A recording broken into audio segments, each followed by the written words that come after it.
Awesome. Okay, so discordant harmony. This one's like super, super fun. One of the like best ways, right, to connect with somebody and to sort of be on the same team and be on the same page all the time is to sort of, spend time with them, right? And the easiest way to really continually spend time with people is to be in front of them all the time on a recurring basis. And so for Fluttershy and Discord, what that means is that every single week they have like a tea party and they eat lunch together at Fluttershy's house. And so one day, they're at Fluttershy's house and they're having this party and they're eating food and having lunch, all that fun stuff. And it's really, really cool because like this weekly meetup, like this continuing, like this is the foundational principle behind like building really, really, really strong friendships and masterminds and relationships that allow you to have tremendously greater output and scale in the marketplace. It's just freaking huge. This idea that this connection gets so strong when you meet over and over and over to strengthen it and to get the work done for it. And so that's really like exactly what they're trying to do here is they're trying to make this stronger and stronger and stronger so that like both their friendship and their connection stronger and kind of more important, like this overarching mastermind that they have together is just like ridiculously expanded. It's amazing. And the influence skyrockets, the success skyrockets. And so, excuse me, Discord asks her, hey, can we go and do this at my house? And remember, he lives in this like alternate dimension where like chaos is everywhere and everyone floats, and he's like he basically lives in like a black hole, like in the middle of space. It's like really, really weird. And so like everything floats everywhere, and like the only way to get there is like through magic and all this. It's just like crazy, right? And so he's like, hey, we should go and we should have this at my house, right? We should have a party at my house. And so she's like, okay, sure, dude. Sounds like a plan. Sounds fun. Because she like cares about the traditions, but she doesn't care that much, And so she's like, all right, cool, we'll do it at your place. And so he's like super excited, and he's like, awesome, sounds like a plan. And so he goes home, and when he gets home, he realizes that like his house is like ridiculously crazy. He's got like staircases like that go to nowhere on his roof, and like everything's floating all over the place, and the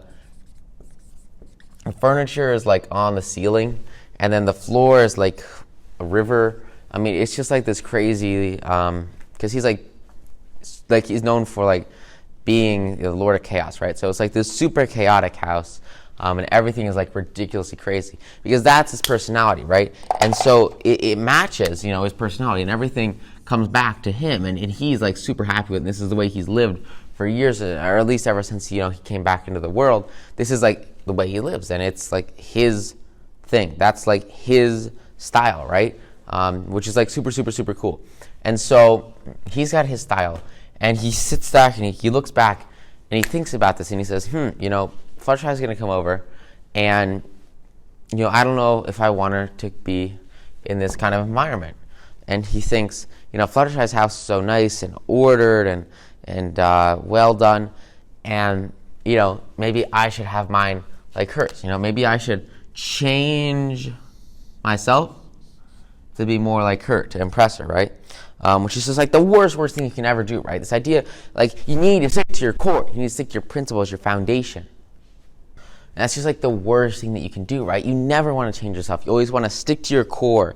Stick to who you are, your genuine self, your authentic being. Because, like, especially if you're working with relationships and trying to win friends and influence people, like, everybody can see through a phony. Everyone can see through a fake. And it's just not the way to go. So what he does is he says, oh, well, you know what? I'm going to change everything for Fluttershy, and I'm going to make it just like her house. And he completely gets rid of, like, everything the way it used to be. And instead, he changes it into this super nice and orderly place, nice home. It's, like, very pretty, basically like Fluttershy's house.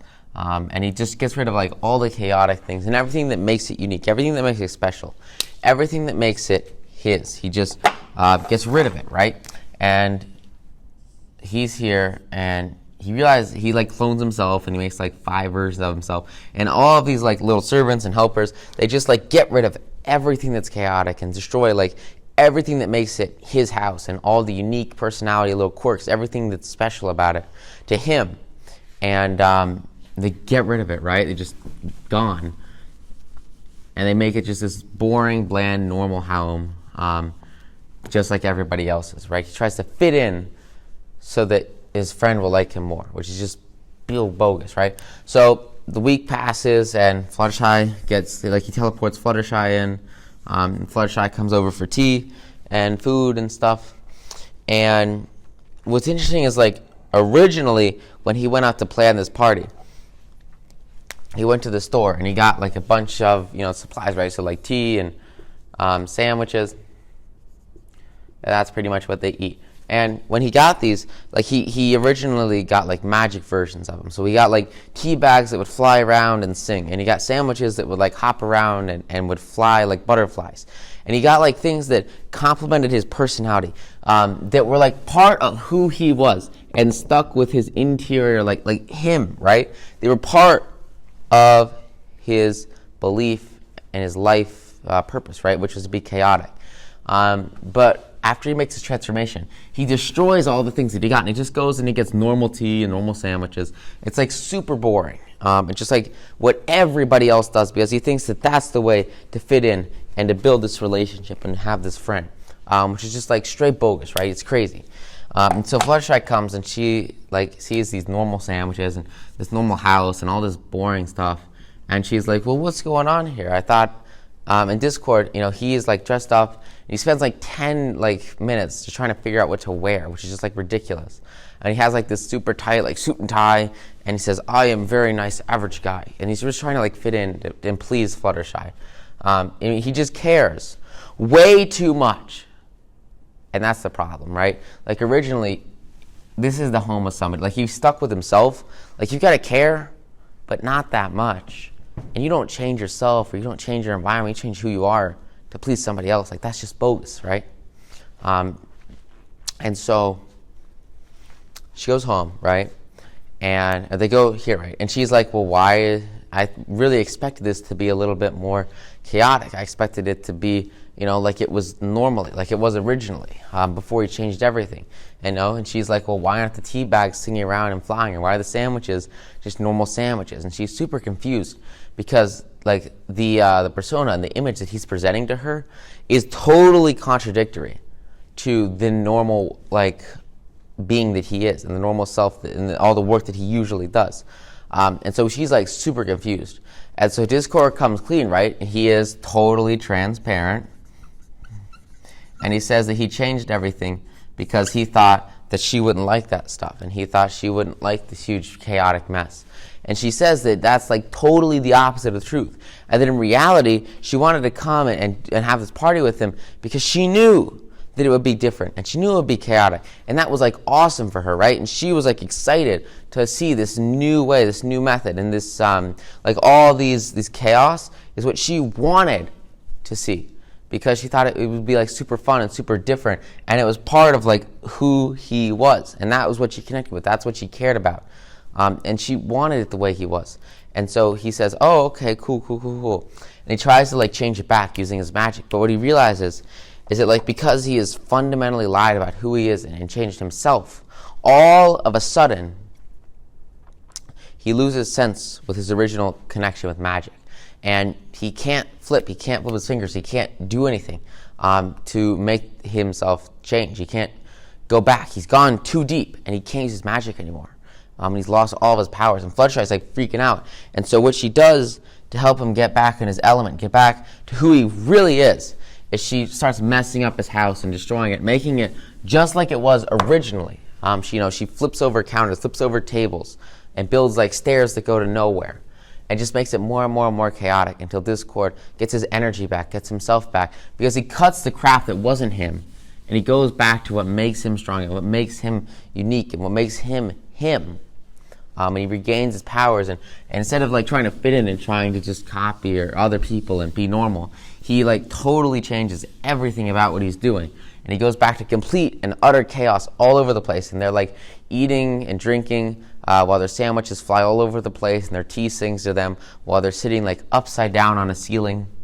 And that's what she came there for. That's what she wanted, right? She wanted who he was. She wanted him as himself, and she could easily see when he wasn't acting like himself, and it's just total bogus, right? And so often people like try to change themselves or change what they're doing or change, the way they come across to others for like some professional meeting or some friendship or some connection.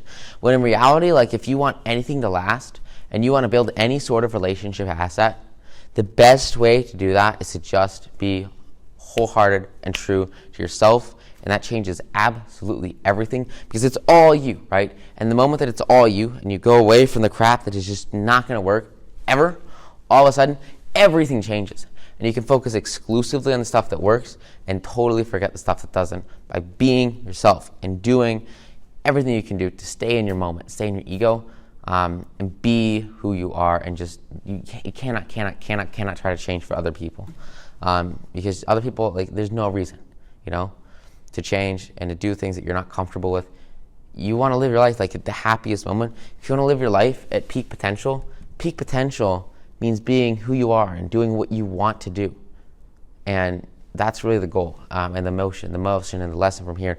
It's just a totally different way to live your life because so many people, they change themselves, they change what they do to connect better with others, when in reality, you just need to be yourself and do you. And this lesson, it fundamentally changed everything for me. And it made me stop like trying to be what other people wanted or sort of fill in the roles that other people set for me. And the moment that I stopped trying to like be someone else's or fulfill someone else's dreams or desires and just like do what I wanted, everything changed. And that's when I really got into like personal finance and investing, like hardcore. And it's just so powerful. And it all stems from like doing what you know is right for yourself and for your future and your growth and your development and what you want to do now to have the biggest impact possible, instead of focusing on like the crap that other people say, because it just doesn't matter. Like I want to live to be 150 years old in the next 130 years or whatever, right? Like a vast majority of the people I know probably aren't even going to be around anymore.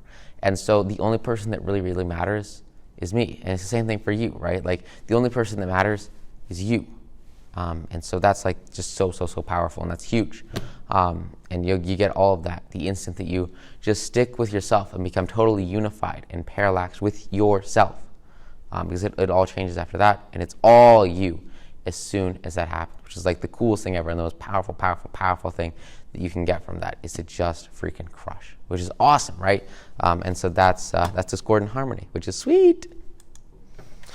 Awesome. So the perfect pair. So remember, like Applejack's parents are like dead, sort of. But this episode is about her parents and where they came from and how they met and how they had kids. So like how they got married and all that great stuff. And so it all starts out like a long time ago.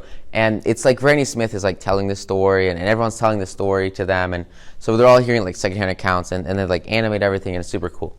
And so Applejack's dad, his name's Bright Mac, and he works on the farm with the apples, right? And so they've got their whole family, and they're all, harvesting apple trees, and they're having the best time ever. And then sort of like on the other side is Pear Butter.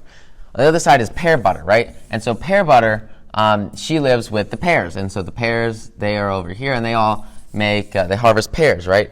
And so for like some weird reason, there's like this argument between the two. There's this feud between the two. And in the middle, they get super upset. And they like fight over land. They fight over like, apples versus pears. And then like at the daily market, they have like a market all the time. And at the market, like the family, they'll fight. It's kind of like Romeo and Juliet, right? The adults, like these guys, the apple family, they get super heated and they fight with the pear family, the adults, right? And everyone is just super upset with each other. And they just have this like, they're like competing, right?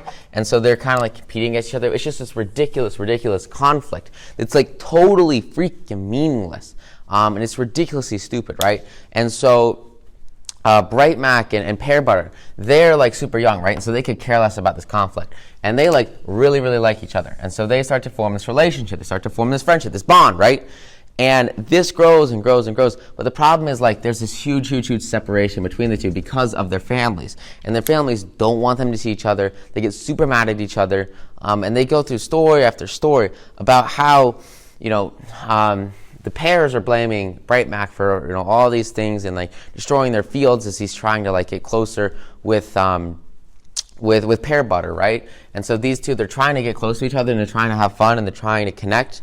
But the problem is that, like, their families are pushing them apart, right? Because of this ridiculously stupid hatred and just, it's a really, really messed up, right? Because this conflict, it's basically just fueled by negative emotions and anger and jealousy and hatred. And these are like the worst things you can have, right? You want to focus on joy, you want to focus on happiness, you want to focus on positivity.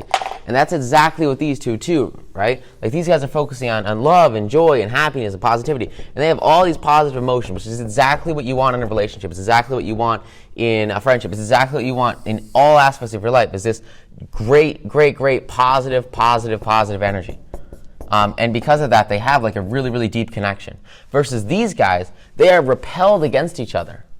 They go far, far, far away because they are fueled with negative energy and grouchiness and being upset and competition and fighting against each other for clients and trying to sell more.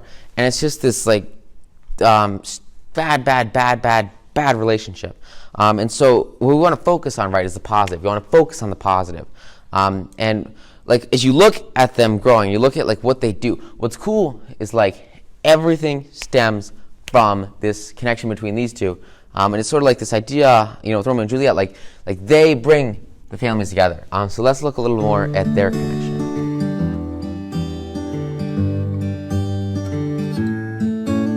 We're far apart in every way, but you're the best part of my day. And sure as I breathe the air, I know we are the perfect pair on a prickly path that goes on for miles. But it's worth it just to see you smile. And I cannot be pulled apart from the hold you have in my heart. And even if the world tells us it's wrong, you're in my head like a catchy song. Wow, it's just wow. Do you like it? Be honest now. It's the best gift you could have given me. Seasons change and leaves may fall, but I'll be with you through them all. And rain or shine, you'll always be mine. On a prickly path that goes on for miles, you're the only one who makes it all worthwhile. And you should not blame me too if I can't help falling in love with you. See, it's like the coolest thing ever, right? And so they have like this awesome connection, and because of it, like, they go through so much crap just to get in front of each other, right? Just to have the chance to be with each other, and they have to fight through these families, and eventually, right, like, this stuff just gets so out of hand, and these guys just have such an innate hatred, and it just pushes these two apart so much that they come together and basically, like, they elope, right? So they elope, they have like this secret marriage, and they have like the cakes, and the mayor come and marry them, and because they're like so deeply connected. It's the idea that, like, if you're pushed away by your family from someone, like, people want what they can't have, and so by like pushing these two away from each other, like the parents, like, they're just like strengthening the bond, right? And they're just furthering this connection, this relationship, which is so powerful. And so the parents, they walk in after they get married, and they elope, and they say, oh my gosh, what the heck? And so you've got like the father here for the Pear family, and you got the Apple family, right? And the Pears basically say they're leaving Ponyville, and that's why they're not there anymore. And they leave to go to some new place to farm far away, where they don't have to deal with this terrible thing called competition in the marketplace. And so her dad, like, basically says, like, they are leaving. And he forces her to decide, or to, if she's going to go with the Pears or stay with, her husband and with the Apples, right? And like, it absolutely crushes her because she has to make a decision between like the people she loves, right? And so, what she do? She sticks with Bright Mac, and she stays there, and they have kids, and blah blah blah blah. Why though? You see, this relationship, this connection she has with her family, is rooted in like negativity, and so because of that, it is so weak compared to like her romantic relationship with Brightback, because this is rooted in positivity. And it's like so crazy, but like if the moment you want to look at like any lasting long-term friendship, long-term connection, like the best way to make everything pursue and like never ever fade away, right, is you just constantly have positive connections, right? And like the instant that happens, everything changes. And so it's so important to just eradicate the negativity and the fighting, because the fighting, it just brings pain, right? It just hurts these guys. And years later, when this episode takes place, right, this is far after this actually happened, they find, the really old dad that forced his family away and abandoned his daughter. And they find him in the market because he's like selling his pears, and he came back to Ponyville to apologize and come back together with the Apple family and connect and say that he's sorry for everything, and he regrets all the negativity. And as he comes back, what happens is really cool. Like, basically he says that it was like totally wrong and it was the bad decision, right? Because like negativity is always a bad policy. And what's cool is like they came together, and so because they came together, these two families, they come together in the end, and they realize that the best way to move forth and the best way to have the best overall connection and growth and prosperity is to work together, not against each other. And they come together and they apologize and they raise their hand and they say, I was wrong, I'm sorry. And because of that, they're able to move on to the huge successes and impacts that they want in their life, which is like super huge. And so you got to remember, right, like even if the situation goes super far south and you lose everything, you can always come back, you can always apologize, you can always move forth onto that next stage of success and impact, which is so powerful, and really like just a ton of awesome stuff here. So fame and misfortune. Oh my God, this is so much fun. So remember, like they used to always give their letters to Celestia, and they always would like write a note about all the lessons they learned. And as they learn new lessons, they always write them up and send them to Celestia. This is like, and so basically like Starlight, she takes all these tattered up notes and she brings them together into a book. And she makes like this huge book out of everything here, which is super cool, right? She calls it like the friendship book, and it's like the best thing ever. And this is like a really cool way. Like writing a book's pretty hard, but like if you have like something that you do over and over again. So for me, like I trade tons of stocks, and so like I'm starting to keep a bunch of records of all my stocks and all the trades I make, and then I can use those when I went to write 9 to Noon, right? I was able to look at like some of like the biggest investments, some of the like most technical analysis based swing trades. Because with day trading, like with 9 to Noon trading, it's like super short term, right? And so it happens once and then it's like done. And you can't really like see it historically because it's all like on 1 minute candles, and 1 minute candles. After like a week or two, you can't really access historic 1 minute candle data because it's just so much data. And so it's really helpful. Like if you can just make like a collection of the work that you're doing, that's a really great way to move into like some kind of book. And so that's kind of exactly what Starlight does. She takes all the lessons that they learned that the main 6 wrote down, and she makes this huge book out of it, which is awesome, right? And so she like prints it out, and she becomes like a printing press in a factory, and they have like the spell to make books, which is super cool. Like I wish that there was a way to make free books because that'd be cool. But anyway, so she makes like a ton of books, and all these, she starts selling them in bookstores, and because these guys have they have a distribution network, right? Now obviously they have like bookstores, and so there's tons of people that are like actually selling these books. But more importantly, there's a ridiculous amount of people that actually want to buy these books. Why do they want to buy these books? Because these guys, the main 6, who are like the authors, right? They have a huge public following. And that public following is like this massive network of people that will buy like literally anything these guys put out. So they write a book, and everybody knows their name, everybody knows who they are, everybody knows about them. And so it's massive news. And so this is why, like, if you want to like have a best-selling book, all you really need to do is have people know who you are. And the more people that know about you, all of a sudden, a percentage of them are going to buy, right? And so that's exactly what happens. So basically, like, everybody in the entire world knows who the Princess Twilight Sparkle is, and so everybody in the entire world buys this book, even though a percentage of them, right?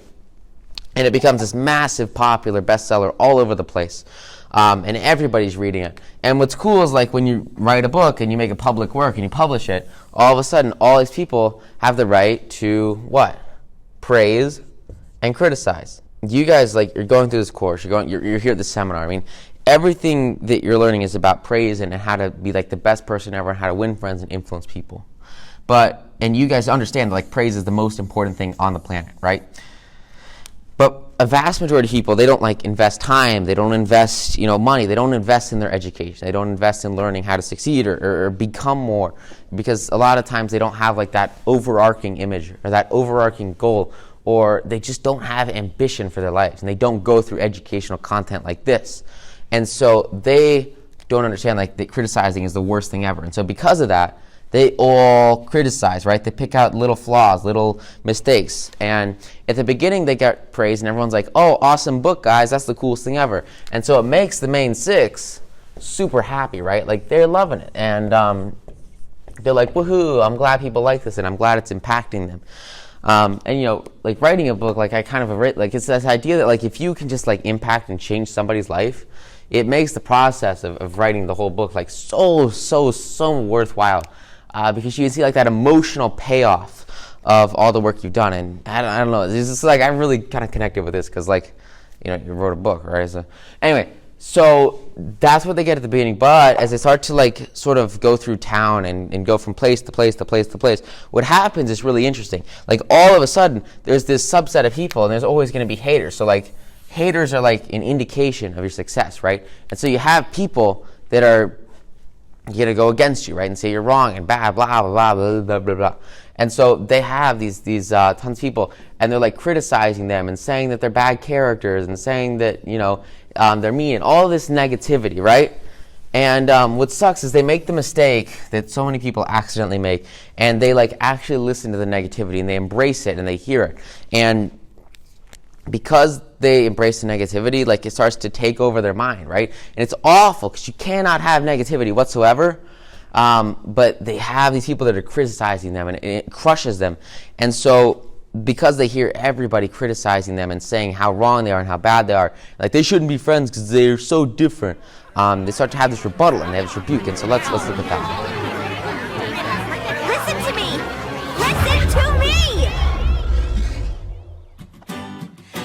Claim to be perfect. My mistakes are all written in ink.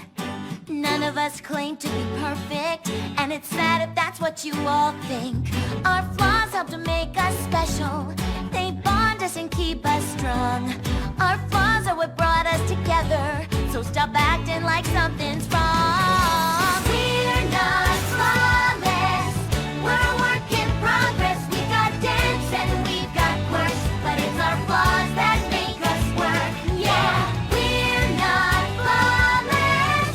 We're a work in progress, so tell me what flaws you got too, 'cause I still like what's flawed about you. They say I'm a big shot, that my ego's the size of a whale. My confidence comes off as cocky, but it gives me the courage to fail. Sure, I can be a drama queen, a bit stuck up, it's true. And I can be too eager to please. There's such thing as being too honest too, 'cause we're not flawless.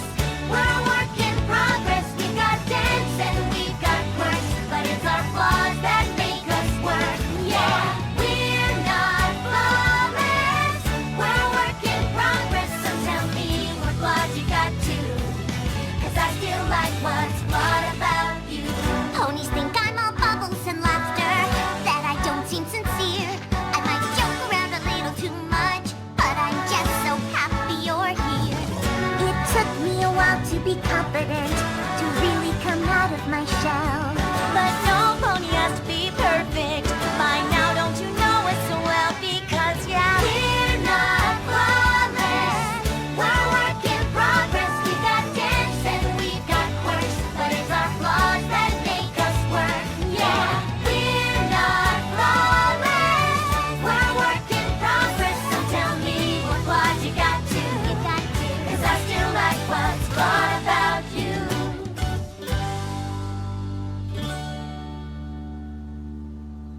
Like, how cool is that? It's just, and so everybody sees that, and they understand that like these guys are different, right? And that they can't just criticize everything. But the problem is like they have this huge musical element, and they like show everyone exactly who they are, and they admit that they are not perfect. Like nobody's perfect, and yet the crowd still like gets super pissed, and everyone's like because they all have like these little nitpicky problems with their book, and they're all trying to criticize their work, and it just makes them sad. So they go inside, and they find these two little young kids, and earlier in the episode, someone gave them the book. They gave them the friendship book because they were arguing, and it was sad, right? And arguments, bad, right? So they read this book, and they come into the castle, they come into Twilight, and they say, their whole friendship was saved, and that they're such closer together, and they have such a strong connection with one another now that they read the Twilight's book, or the main six that they read the book, and that just makes it all worth it for them, because they understand that, like, all these people, they might be freaking out and saying there's little problems with it, but they realize that like what they're teaching and what they know, like it works, right? And they're going on like the first step to having a bigger impact and changing people's lives, because writing a book, like it's like the first step to like teaching, right? And so that's really what they're going through here, and it's just so big and so huge, thanks to the work they published is having a real impact on others, and they start to realize that like teaching friendship can fundamentally change others' lives, and you're going to see it grow so much throughout the rest of the series. It's just such this big concept, and it all stems from then just putting it out there and doing it and having their work in the public light, and it changes absolutely everything for them and like for their positioning, right? Because like writing a book, like it just radically changes your positioning in the marketplace, and the amount of respect that you can demand and command for the work that you do is just huge, right? And so that's really exactly what it does for them, and it changes absolutely everything, which is like awesome. So sweet, yeah, awesome.